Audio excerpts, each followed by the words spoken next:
Il est de nouveau libre. Nos confrères de BFM TV révèlent, ce lundi 26 juin, que Pierre Palmade n'est plus hospitalisé au Centre hospitalier universitaire, CHU, Pellegrin de Bordeaux depuis le début du mois. L'humoriste y avait été transféré, le 25 avril dernier, sous une fausse identité et y avait été assigné à résidence dans le cadre de sa mise en examen pour homicide et blessures involontaires. Bien que toujours mis en examen pour ses chefs d'inculpation après le violent accident de la route dans lequel il est mis en cause, le comédien de 55 ans a pu bénéficier d'un allègement de son contrôle judiciaire alors que le corps médical a estimé qu'il n'avait plus besoin d'être hospitalisé. Cet assouplissement est intervenu un mois après un premier relâchement. Pierre Palmade était en effet autorisé, depuis le 6 mai, à sortir, tous les week-ends, du centre hospitalier.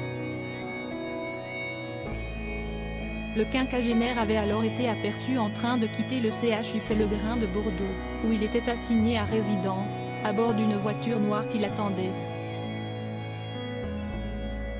À destination, la descente de Pierre Palmade du côté passager du véhicule avait été filmée par TFI et LCI.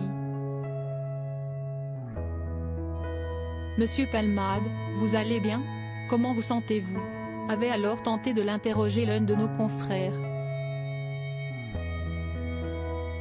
Le comédien, mutique, s'était rapidement engouffré dans une habitation, vraisemblablement celle de sa mère.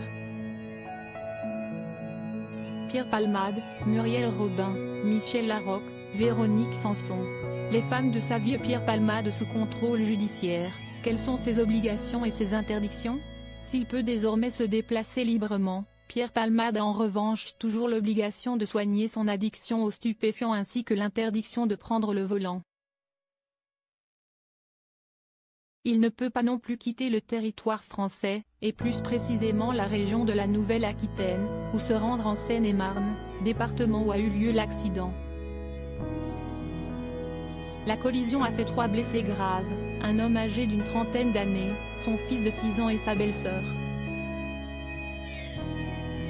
Âgée de 27 ans, la jeune femme avait perdu le bébé qu'elle portait à la suite de la collision. Leur avocat a fait savoir à BFM TV que le trentenaire, qui était le conducteur du véhicule percuté par celui de l'humoriste, est toujours hospitalisé. Article écrit en collaboration avec 6 médias.